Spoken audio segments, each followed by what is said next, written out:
Praise the lord. యేసుక్రీస్తు నామంన మీకు అందరికీ మరొకమారు న్యూ ఇయర్ గ్రీటింగ్స్ చెప్తూ ఉన్నాను. చిన్న ప్రార్థన చేసుకొని మనము ఏ వాక్యం ధ్యానించుకోవాలని అనుకుంటున్నామో దాని గురించి కొంతసేపు ధ్యానంలోకి వెళ్దాం. ప్రార్థన చేసుకుందాం. దయామేడ యేసునాయన స్తోత్రం ప్రభా. తండ్రి, మరొకసారి మాకు వాక్యం ధ్యానించుకోవడానికి ఇచ్చిన తరుణాన్ని బట్టి మీకు స్తోత్రం నాయన. ఎంతోమందికి లేని గొప్ప అవకాశం మాకు ఇచ్చారు నాయన, మీకు స్తోత్రం తండ్రి. ఈరోజు ఏ వాక్యం అయితే ధ్యానించబోతున్నామో అది మీరే నా ద్వారా మాట్లాడమని, నన్ను కేవలం బూరగా మాత్రమే వాడుకోమని యేసుక్రీస్తు నామములో వేడుకొంచున్నాను తండ్రి. ఆమేన్, ఆమేన్. లాస్ట్ వీక్లో చెప్పిన మాటల్లో మనము అందరం కూడా కొన్ని నిర్ణయాలు తీసుకుంటాము. ఆ నిర్ణయాల ప్రకారం మనం జీవించాలి అని అనుకుంటాము అని చెప్పాను. కానీ ఎంతమంది అలా కొనసాగుతున్నారో నాకు తెలియదు. కానీ మనము గుర్తించాల్సిన విషయం ఏమంటే, మనము రెండవ రాకడకు చాలా సమీపంలో ఉన్నాం. కాబట్టి మనం అందరం కూడా, శ్రోతలందరూ కూడా మంచి నిర్ణయాలు తీసుకోవాలి. రెండవ రాకడ చాలా దగ్గరలో ఉందని సూచనప్రాయంగా మనకు దేవుడు చూపిస్తున్నాడు. కాబట్టి మనం సిద్ధంగా ఉండాలి అని యేసుప్రభు శిలువ మరణానికి వెళ్ళకముందు ఒలీవ కొండ మీద కూర్చొని తన శిష్యులకు చెప్పిన మాటలు ధ్యానించుకుందాం. దీన్ని ఇంగ్లీష్లో ఆలివెట్ డిస్కోర్స్ అంటారు. ఒలీవ కొండ మీద చేసిన బోధ కాబట్టి దాన్ని ఆ విధంగా పిలుస్తారు. మరి ఈ ఒలీవ కొండ బోధ 24వ అధ్యాయంలో కనపడుతుంది. దాంట్లో ఏం రాశాడు 24, 25లో కూడా ఉంది. మరి ఏం చెప్పాడు అవన్నీ కూడా మనకు కూడా వర్తిస్తాయి. కాబట్టి ఈ మాటలు మనం ధ్యానించుకుందాం. మత్తయి 24:44లో ఏమంటున్నాడంటే, మీరు అనుకొనిని గడియలో మనిషి కుమారుడు వచ్చును కనుకనే మీరును సిద్ధంగా ఉండుడి. ఈ మాటలు మనం జ్ఞాపకం చేసుకొని ఆ సందర్భంగా ఒలీవ కొండపై చేసిన బోధను క్లుప్తంగా మనం పరిశీలిద్దాం. మత్తయి 24, 25లో కొన్ని విషయాలు చూద్దాము. 24వ అధ్యాయంలోని మొదటి భాగంలో యేసుక్రీస్తు రెండవ రాకడ గురించి సూచనలు చెప్పాడు. 4 నుంచి 26 వరకు, తర్వాత 32 నుంచి 35 వరకు. ఆ మధ్యలో ఉన్న భాగంలో యేసుక్రీస్తు వచ్చినప్పుడు ఏమవుతుందో చెప్పాడు. అంటే యేసుప్రభు రెండవ రాకడ అనేది నిజము అనే విషయం మనం గుర్తించాలి. మొదటి రాకడ వస్తుందని ప్రవచనాత్మకంగా ఎన్నో చోట్ల చెప్పబడింది, వచ్చింది. మనము మొన్న క్రిస్మస్ ఆచరించినప్పుడు అది గుర్తు చేసుకున్నాం. మొదటిది రుజువైనప్పుడు, మొదటిది నిజమని తేలింది. మరి రెండవది కాదు అని ఎందుకు అనుకుంటున్నారు కొంతమంది? రెండవ రాకడ రాబోతా ఉంది. ఈ మాటలు ఎన్నో సంవత్సరాల నుంచి వింటున్నాము. అది వచ్చినప్పుడు చూద్దాంలే అనుకునే వాళ్ళు చాలామంది అయిపోయారు. కానీ యేసుప్రభు సూచనలు కూడా ఇస్తూ ఉన్నాడు. ఆ సూచనలు ఇప్పుడు మన మధ్యలో నెరవేరుతున్నాయి. కాబట్టి దయచేసి మనం సిద్ధపడాలి. ఇక నుంచైనా సిద్ధపడదామా అనే ప్రశ్న నేను మీతో వేస్తున్నాను. మనం అందరం కూడా ఏక మనసుతో రెండో రాకడ కోసం సిద్ధపడాలి అని నిర్ణయించుకోవాలి. ఆషామాషి కాదండి. దేవుడి ప్రేమను అనుభవిస్తున్నంత వరకు we are taking everything easy. But it's not like that. ఆయన ఉగ్రత మన మీదకి వస్తే మనం ఎవరం కూడా భరించలేం. కాబట్టి దయచేసి ఇవన్నీ కూడా జాగ్రత్తగా చదువుదాం. ఇవన్నీ యేసుప్రభు చెప్పిన మాటలే. ఏమన్నా అబద్ధాలు కనపడుతున్నాయా మీకు? యేసుప్రభు చెప్పిన ప్రతి మాట మనము చాలా జాగ్రత్తగా వివరంగా చదువుకోవాలి. 24, 25వ అధ్యాయంలో చదువుకోండి. తర్వాత ప్రకటన గ్రంథం కూడా అప్పుడప్పుడు చదువుతూనే ఉండాలి. తర్వాత 24వ అధ్యాయం 36 నుంచి 25 అధ్యాయంలో 46 వరకు ఉన్న భాగంలో సిద్ధపడమని ప్రభు చేసిన హెచ్చరికలు ఉన్నాయి. అయితే ఆ దినము ఎప్పుడు వస్తుందో తెలియదు. కాబట్టి కొన్ని ఉపమానాల ద్వారా సిద్ధపడమని చెప్తున్నాడు. అంటే ఉపమానాలు అంటే సులభంగా అర్థమయ్యే భాష అనుకోవచ్చు. కొన్ని ఉదాహరణలతో చెప్తూ ఉన్నాడు యేసయ్య. మనకు ఆయన చేసే బోధలు ప్రతి ఒక్కటి అర్థం కాకపోతున్నాయేమో అనే ఉద్దేశంతో ప్రతి చదువురాని వాళ్ళకు కూడా అర్థమయ్యే విధంగా యేసుప్రభు బోధించాడు. ఆయన బోధలు అద్భుతం. అందుకనే ఆనాటి ప్రజలు ఆయన పరిచర్యలో ఉన్న 3.5 సంవత్సరంలో ఆయన బోధలు వినడానికి ఆయన ఎక్కడుంటే అక్కడికి పరిగెత్తుకుంటూ వచ్చేవాళ్ళు. ఆయన బోధలు స్పెషల్‌గా ఉండేవి. ఎందుకంటే ఆయన పరలోకం నుండి దిగి వచ్చినవాడు. ఆ పరలోక సంగతులు చెప్తూ ఉన్నప్పుడు తన అనుభవంతో చెప్పిన మాటలవి. ప్రతి ఒక్కరు కూడా వినాల్సిన మాటలు. పదే పదే ఆయన ఆ సువార్తలలో ఆయన చేసిన బోధలు ప్రతి ఒక్కటి చదువుతూ పోతే మొ మొదటి మత్తయిలో మనకు కొండ మీద ప్రసంగం కనపడుతుంది. అది గానీ, ఆలివర్ డిస్కోర్స్ గానీ, తర్వాత మేడగదిలో చేసిన బోధలు గానీ, ఇవన్నీ కూడా మన జీవితంలో మార్పు కోసం చేసినది. కేవలం శిష్యులతో కాదు మాట్లాడేది ఆయన. శిష్యులంటే మనమందరం కూడా శిష్యులమే కదా! యేసు ప్రభువును వెంబడించే వాళ్ళందరూ కూడా శిష్యులే. కాబట్టి ఆయన చెప్పినట్లే మనం కూడా మనతో కూడా చెప్పినట్టే అనుకొని ఈ అంశాన్ని జాగ్రత్తగా ధ్యానించి హృదయాల్లో స్థిరపరచుకోవాలి. యేసు ప్రభు ఒలీవ కొండ మీద కూర్చున్నప్పుడు శిష్యులు ఆయన దగ్గరకొచ్చి, నీ రాకడను గురించి చెప్పమని అడిగినప్పుడు కొన్ని సూచనలు చెప్పాడు. దయచేసి చదువు వచ్చిన వాళ్ళందరూ మత్తయి 24, 25 అధ్యాయాలు చదవండి. నేను కొన్ని ప్రాముఖ్యమైన అంశాలు మాత్రమే క్లుప్తంగా చెప్తూ ఉన్నాను. యేసుప్రభు మొదటిగా చెప్పిన మాట ఏమంటే 24:14లో కనపడుతుంది. అనేకులు నా పేరిట వచ్చి నేనే క్రీస్తునని చెప్పి మోసం చేస్తారు కాబట్టి జాగ్రత్తగా ఉండమని చెప్పి రాకడకు ముందు యుద్ధాలు, కరువులు, భూకంపాలు వస్తాయని చెప్పాడు. అయితే ఇంకొక స్పష్టమైన సూచన 14లో కనపడుతుంది. ఈ రాజ్య సువార్త సకల జనములకు సాక్షార్థమై లోకమందంతటను ప్రకటించబడును, అటు తర్వాత అంతం వచ్చును. ఈ మాట నిజం కాదా? అందుకే ఆయన రాకడ కొరకు ఎదురు చూసే వారంతా సువార్త ప్రకటించడంలో ఆతృత చూపుతూ కష్టపడితే త్వరగా ప్రకటించబడుతుంది. ఈనాడు మీడియా ద్వారా త్వరితంగా ప్రపంచంలోని నలుమూలకు వెళ్తుంది కాబట్టి వెళ్ళలేని వారి యొద్దకు మిషనరీలను మనం కూడా పంపచ్చు. సువార్త పేదరికము అంటే గాస్పెల్ పావర్టీ అంతం చేయాలనేది మనం గమ్యంగా పెట్టుకోవాలి. ఈ మీడియా ద్వారా ఎంత త్వరితంగా పోతుంది అనే దానికి నేను చాలా అనుభవపూర్వకంగా తెలుసుకున్నా. నేను క్రిస్టియన్ వరల్డ్లోకి వచ్చి 16 సంవత్సరాలు అవుతుంది. 16 సంవత్సరాల నుంచి నేను సువార్త సేవకురాలిగా ఉంటున్నాను. మరి మొదట్లో నాకు బైబిల్ వచ్చేది కాదు. అందుకని ప్రిపేర్ చేసుకొని పేపర్లలో రాసుకొని తీసుకొని వెళ్ళేదాన్ని. దేవుని మహాకృప వల్ల నన్ను తొందరగానే యాక్సెప్ట్ చేశారు క్రైస్తవులందరూ. ఎందుకంటే ఆనాటి ముఖ్యమంత్రి వైఎస్ఆర్ అన్న కాబట్టి ఆయన చెల్లెలుగా నన్ను గుర్తించి యాక్సెప్ట్ చేశారు. కానీ తర్వాత నేను కూడా నేర్చుకోవాలి, బైబిల్ బాగా నేర్చుకోవాలని తృష్ణతో బాగా నేర్చుకోగలిగాను కొద్దిగా. అంటే అన్నీ మనం నేర్చుకోలేము కదా.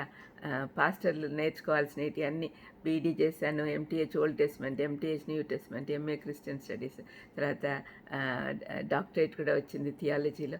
ఇవన్నీ కూడా చేస్తున్నాను అంటే అది కేవలం దేవుని కృప. అయితే ఆ టైంలో నేను పేపర్లలో రాసుకొని పోయే సమయంలో ఒక ఊరు నుంచి ఒక ఊరికి పోయేసరికి ఆల్మోస్ట్ 2 ఊర్ల కన్నా పోయేదాన్ని ప్రతిరోజు. అప్పుడు చాలా ఉత్సాహంగా వెళ్ళిపోయేదాన్ని అనమాట మారుమూల గ్రామాలకంతా. వెళ్తూ ఉన్నప్పుడు పేపర్లలో రాసుకొని చదువుతూ ఉంటే అదేం పెద్ద విచిత్రంగా అనిపించేది కాదు. ఈ ఊర్లో ఉండే వాళ్ళకు నెక్స్ట్ ఊర్లో ఉండే వాళ్ళకు తెలియదు కదా. కానీ ఇప్పుడేమవుతుందంటే 15 సంవత్సరాల తర్వాత ఈరోజు చెప్పిన మాటలు ఏదన్నా నేను వాక్యంలో ఇప్పుడు చూడండి, ఫర్ ఎగ్జాంపుల్ నేను యూట్యూబ్లో పెడుతున్నా. యూట్యూబ్లో పెడితే ఎంత ఫాస్ట్గా అందరు చూస్తారు కదా. అది అందువల్ల నేను పదే సేమ్ థింగ్ రిపీట్ చేయలేకపోతున్నా. ఎక్కడైనా మీటింగ్లకు వెళ్ళినప్పుడు కూడా వెంటనే కొంతమంది 1 or 2 పీపుల్ దీంట్లో రికార్డ్ చేసుకొని వెంటనే పంపించేస్తూ ఉంటారు. దానివల్ల నాకు అర్థమైంది ఏంటంటే రెండవ రాకడ సమీపిస్తుంది కాబట్టి ప్రతి చోట ఈ రాజ్య సువార్త సకల జనములకు సాక్షార్థమై లోకమందంతటను ప్రకటింపబడను, అటు తర్వాత అంతం వచ్చును అని యేసుప్రభు చెప్పిన మాటలు గుర్తొస్తాయి. తొందరగా వెళ్ళిపోతూ ఉంది. భాష బాగా తెలుస్తూ ఉంది. దేవుని మహాకృప వల్ల నేను ఇంగ్లీష్లో కూడా మెసేజెస్ ఇస్తూ ఉంటాను. ఇంగ్లీష్ అయితే చాలా వేరే దేశాలకు కూడా వెళ్ళిపోతుంది కదా. తెలుగు అయితే మన ఆంధ్ర తెలంగాణ రాష్ట్రాల్లో మాత్రమే తెలుస్తుంది. వేరే దేశాల్లో కూడా తెలుగు వాళ్ళు ఉన్నారనుకోండి. ఈ విధంగా వేరే దేశాలకు నాకేమంత ప్రాముఖ్యత లేకున్నా కూడా నావి కూడా కొంతమందైనా కొన్ని వందల మందైనా చూస్తూ ఉంటారు. మరి అలాంటప్పుడు ఆ వందల మంది చూసిన వాళ్ళు ఇంకొక 100 మందికి చెప్తే ఎంత తొందరగా సువార్త ప్రకటించబడుతుందో చూడండి. ముఖ్యంగా ఈ మిషనరీలను గురించి ఆలోచిస్తే చాలా ఆశ్చర్యమేస్తుంది. కాలినడకన వెళ్తారు. ఎన్ని శ్రమలున్నా గూడా కష్టాలున్నా కూడా ఆహ్, వెళ్తూనే ఉంటారు. మరి వాళ్ళ ద్వారా ఎంత సువార్త ప్రకటించబడతా ఉంది. మారుమూల గ్రామాలకి ఇప్పుడు కొండ ప్రాంతాల్లో కూడా ఇంటర్నెట్ పెడుతున్నారు. ఎక్కడ మారుమూల కొన్ని ఎక్సెప్ట్ వెరీ ఫ్యూ ప్లేసెస్ వే వేర్ ఈ టెలికాం సర్వీసెస్ పోవు అక్కడ తప్ప. అక్కడ కూడా ఇప్పుడు కూడా ట్రై చేస్తూ ఉన్నారు శాటిలైట్స్ ద్వారా. ఈ విధంగా ప్రతి చోటికి వెళ్తా ఉంది. ఇదంతా చూస్తుంటే మీకు తెలియట్లేదా రెండవ రాకడ చాలా సమీపంగా ఉందని? నాకైతే చాలా సంతోషంగా ఉంది. ఎప్పుడెప్పుడు యేసయ్య వస్తాడా? ఎప్పుడెప్పుడు ఈ చెడంతా అంతమవుతుందా అని ఎదురు చూస్తూ ఉన్నా. మనమైతే రక్షింపబడిన వారం కాబట్టి చక్కగా ఎళ్ళిపోతాం. మరి మిగిలిపోయిన వాళ్ళ సంగతేంటి? వాళ్ళందరినీ కూడా దేవుని రాజ్యంలోకి తీసుకురావాల్సిన బాధ్యత మన మీద లేదా? నశించుటకు నరకానికి పోయేదానికి జోగుతున్న వారిని మీరు రక్షింపరా అని ప్రభువు మనల్ని అడుగుతూ ఉన్నాడు. కాబట్టి మనం కూడా మిషనరీల ద్వారా అయినా మనం పోలేకపోయినా వాళ్ళ కోసము ఆర్థిక సహాయం చేయడమో, లేకపోతే వాళ్ళకు కావాల్సిన వస్తువులు ఇవ్వడమో, ఇట్లాంటివన్నీ చేయడం ద్వారా ఇండైరెక్ట్‌గా మనం కూడా సువార్త ప్రకటించడంలో సహాయపడుతున్నామనే సంగతి మనం తెలుసుకోవాలి. యేసుప్రభు తన శిష్యులతో అబద్ధపు క్రీస్తులను, అబద్ధపు ప్రవక్తలను గురించి చాలా విస్తారంగా చెప్తూ 24:24లో మత్తయి 24:24లో అందరూ గమనించాల్సిన ఒక ముఖ్యమైన హెచ్చరిక ఇస్తున్నాడు. అబద్ధపు క్రీస్తులను, అబద్ధపు ప్రవక్తలను వచ్చి సాధ్యమైతే ఏర్పరచబడిన వారిని సహితము మోసపరచుటకై గొప్ప సూచన క్రియలను మహత్కార్యములను కనపరచెదరు అని చెప్తున్నాడు. ఇంకా కొన్ని సూచనలు చెప్పిన తర్వాత ఇంకొక ప్రాముఖ్యమైన విషయం చెప్పాడు. చాలామంది మేము స్థిరంగా ఉన్నాం వాక్యంలో, మేము పడిపోయే అవకాశం లేదు అని అనుకుంటారు. కానీ చాలా యేసుప్రభువే చెప్తున్నాడు, మీరు స్థిరంగా ఉన్నారనుకుంటారు, కానీ అబద్ధపు ప్రవక్తలు, అబద్ధపు క్రీస్తులు వచ్చి ఏర్పరచబడిన వారిని సహితము మోసపరచుటకై గొప్ప సూచక్రియలను, మహత్కార్యములను కనపరిచెదరు అంటున్నాడు.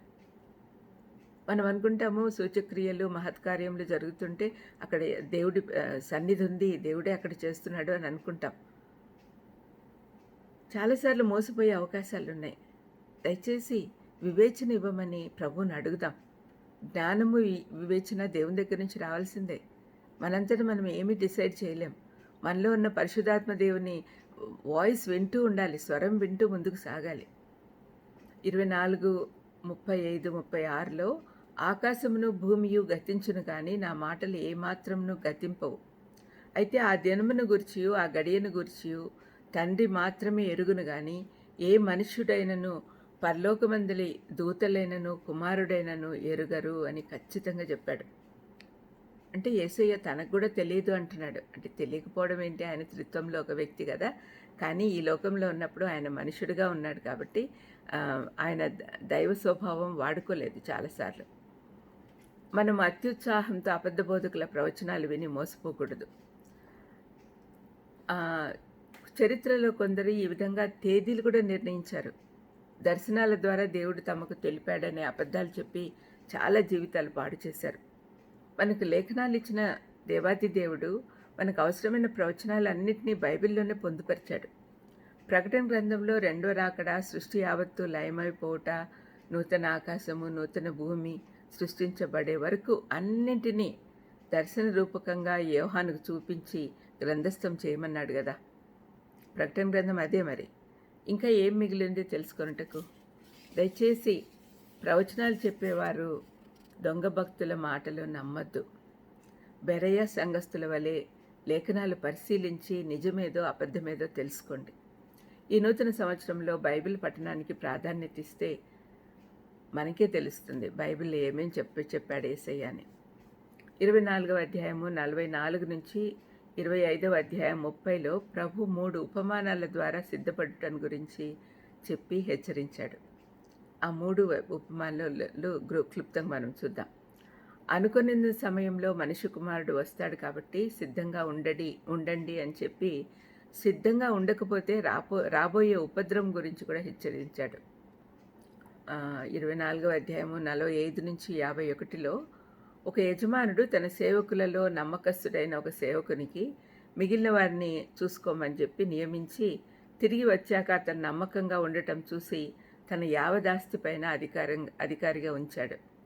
కానీ అదే బాధ్యత ఇచ్చిన ఇంకొక సేవకుడు బాధ్యత మరచి యజమానుడు రావడం ఆలస్యమైనందున తినుచు తాగుచూ తోడి దాసులను కొట్టుట మొదలుపెట్టాడు. అనుకోని గడియలో యజమానుడు వచ్చి అతను చేస్తున్న అక్రమాలను గమనించి వానిని నరకంలో పడేశాడు. ఇక్కడ యజమాని యేసయ్య, విశ్వాసులందరూ సేవకులే. తమకు అప్పగించబడిన పనిని విశ్వాసంతో, నమ్మకత్వంతో, యథార్థతతో చేసిన వారికి బహుమతులు ఇస్తాడు. కానీ చెడ్డ దాసునిలా ఉన్నవారికి తప్పక శిక్ష వస్తుందని చెప్పాడు. నరికించి వేషధారులతో కూడా వానికి పాలు నియమించును అని చెప్తూ ఉన్నాడు. అంటే నిత్య నరకంలో అక్కడ ఏడుపును పండ్లు కొరుకుటయు ఉండును అని 24, 50, 51లో అంటున్నాడు. ఇవన్నీ కూడా జరుగుతున్నాయి కదండి, జరుగుతాయి తప్పనిసరిగా. ఇక రెండవ ఉపమానము 25వ అధ్యాయము 1-13 వరకు గ్రంథస్థం చేయబడింది. ఇది చాలామందికి తెలిసిన ఉపమానమే. 10 మంది కన్యకలు, 5 మంది బుద్ధి గలవారు, 5 మంది బుద్ధి లేనివారు. ఈ ఉపమానం చాలాసార్లు మనం వింటూ ఉంటాం. ఇక్కడ విశ్వాసులను పెళ్లి కుమారుని ఎదుర్కొనుటకే దివిటీలు పట్టుకొని బయలుదేరిన 10 మంది కన్యకలతోనూ వరుని యేసుప్రభుతోనూ పోల్చి చెప్తున్నాడు అనే సంగతి మనసులో ఉంచుకొని ఆ భాగమంతా చదవండి. ఇక్కడ వివరించబడిన వివాహ నేపథ్యం చూద్దాం. ఆనాటి యూదులు వివాహాన్ని 3 భాగాలుగా చేసేవారు. మొదటిది ప్రధానము, రెండవది పెళ్లి విందుకు వరుడు రావడము, మూడవది పెళ్లి కుమార్తెను తమతో పాటు తీసుకొని పోవట. ప్రధానం చేసుకోవడము అంటే మనం ఎంగేజ్మెంట్ అంటాం కదా, అది పెళ్లి వాగ్దానం చేసుకున్నట్టుతో సమానం వాళ్ళు. కానీ పెళ్లి వరకు దాదాపు సంవత్సర కాలం ఉంటుంది. ఆ సమయంలో వరుడు తన భార్యకు కావలసినవన్నీ సమకూర్చి ఆ తర్వాత వచ్చి పెళ్లి చేసుకుంటాడు. ఇక్కడ వరుడు పెళ్లి కుమార్తె ఇంటికి వచ్చే సందర్భం మనకు కనపడతా ఉంది. ఆ త్రోవ అంతటా దీపాలతో వెలిగించబడి ఉంది. అతన్ని ఆహ్వానించుటకు 10 మంది కన్యకలు దివిటీలతో ఎదురు చూస్తూ ఉన్నారు. అయితే వరుడు రావడం ఆలస్యమైనందున వారందరూ నిద్రించారు. కానీ వరుడు వస్తున్నాడనే కేక వినగానే అందరూ లేచి తమ దివిటీలతో వత్తులు సరిచేసుకొని సిద్ధపడుచుండగా అందులో 5 బుద్ధి లేని వారు తమ యొద్ద నూనె లేదని గుర్తించారు. మిగిలిన 5 నూనె కొరకు అడిగారు. అయితే వారు తమ యొద్ద ఉన్న నూనె 2 సరిపోదు కాబట్టి వారు వెళ్ళి కొనుక్కొని రమ్మని సలహా ఇచ్చారు. ఈ బుద్ధి లేని వారు వెళ్ళి కొనుక్కొని వచ్చేసరికి పెళ్లి కుమారుడు, బుద్ధిగల కన్యకలు లోపలికి వెళ్ళి తలుపులు వేసేశారు. వెలుపట ఉన్నవారు తిరిగి వచ్చి తలుపు తీయమని అడిగినప్పుడు వారెవరో తనకు తెలియదని వరుడు చెప్పాడు. ఇక వారు వెలుపల ఉండిపోయారు. వారి ముగింపు కూడా చెడ్డదాసునిలాగా అయిపోయింది. ఈ కన్యకల నుండి నేర్చుకోవాల్సిన పాఠాలు చాలా ఉన్నాయి. వారందరూ ఆహ్వానించబడిన వారే, అంటే అందరూ విశ్వాసులే. అందరూ సిద్ధంగానే ఉన్నాము అనుకున్నారు. కానీ అందులో సగం మందే సిద్ధపాటు కలిగి ఉన్నారు. బుద్ధి లేని వారు సరిపడా నూనె తెచ్చుకోలేదు. అంటే అర్థము వారిలోని విశ్వాసము పెరగలేదు. ఇంకా శరీర సంబంధులుగానే ఉన్నారు. నూనె అరువు తీసుకోవచ్చు అనుకున్నారు, కానీ ఎవరిది వారికే సరిపోతుందని గుర్తించలేదు. ఉదాహరణకు మనలో చాలామంది మేము పుట్టుకతోనే క్రైస్తవులుగా ఉన్నాము, మా తల్లిదండ్రులు పరిచర్యలోనే ఉన్నారు, మనమెందుకు విడవబడతాంలే అని అనుకుంటారు. యేసయ్య కొండ మీద ప్రసంగంలో చెప్పిన మాట గుర్తు చేసుకోవాలి. మత్తయి 7:21లో ప్రభువా ప్రభువా అని నన్ను పిలిచి ప్రతివాడును పరలోక రాజ్యంలో ప్రవేశింపడు గాని పరలోకముందున్న నా తండ్రి చిత్త ప్రకారం చేయువాడే ప్రవేశించును అన్నాడు. ఈ 10 మంది కన్యకల్లో తేడా కేవలం వరుడు వచ్చినప్పుడు మాత్రమే కనపడుతుంది. అందుకే మనలను మనం మోసగించుకోకుండా మనల్ని మనం ఎప్పుడు పరీక్షించుకుంటూ ఉండాలి.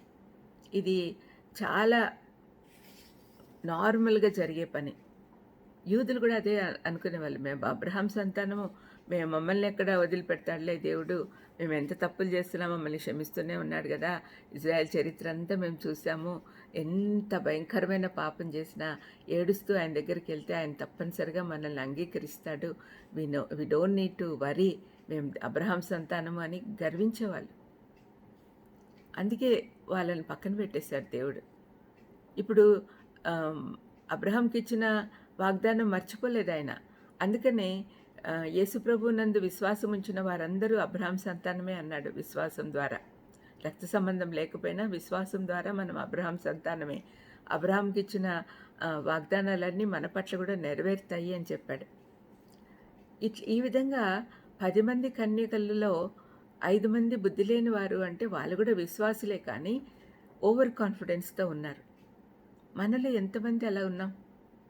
మేము దేవుని సేవ చేస్తున్నాం, మేము తప్పనిసరిగా పరలోకానికి వెళ్తాము అనే వాళ్ళు కూడా ఉన్నారు. కానీ వాళ్ళ మనసులో ఏముందో దేవుడికి తెలుసు. నిజమైన మారు మనసు పొందారా లేదా అని దేవుడికి తెలుసు.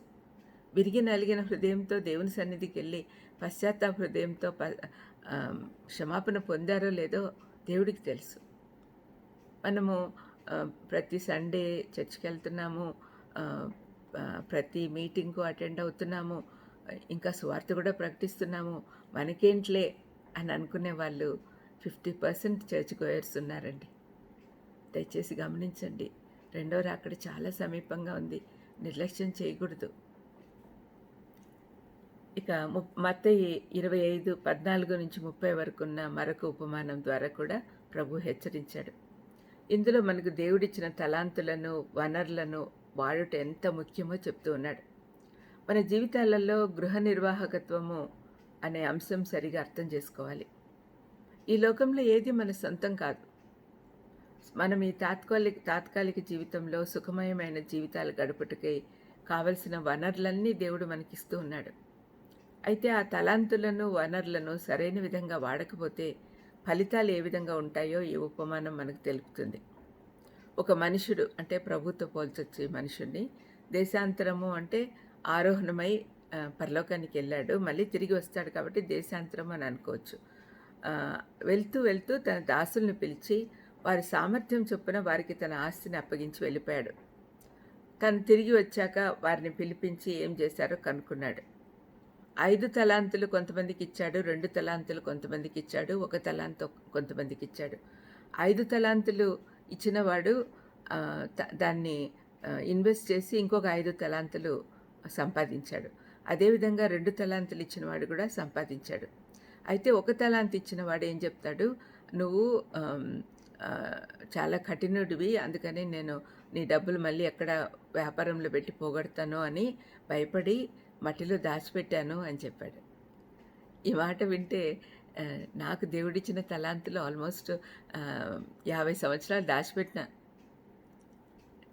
నేను 55 సంవత్సరాల వయసులో దేవుడిని నమ్ముకున్నా.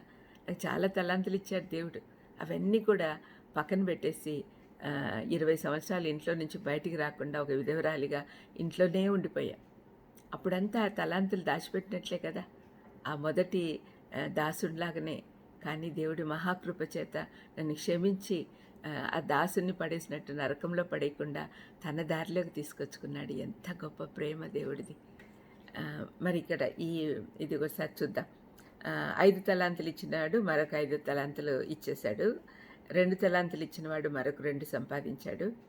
వాళ్ళిద్దరిని దేవుడు మెచ్చుకొని వాళ్ళకు చాలా బహుమానాలు ఇచ్చాడు. అయితే ఒకటి ఇచ్చినవాడు ఆ తలాంతును దాచిపెట్టి దాన్ని మాత్రమే తిరిగి ఇచ్చి వాడకుండా దాచిపెట్టడానికి కారణము యజమాని అని ఆయనపై నిందలేశాడు. మొదటి 2 బహుమతులు, 3వ వాణ్ణి నరకంలో పడేస్తాడు. ఇక్కడ మనం ప్రభు చెప్పిన మాట జ్ఞాపకం చేసుకోవాలి. ప్రకటన 22:12లో ఇదిగో త్వరగా వచ్చుచున్నాను, వాని క్రియ చొప్పున ప్రతి వానికి ఇచ్చుటకు నేను సిద్ధపరిచిన జీతము నా యొద్ద ఉన్నది అన్నాడు.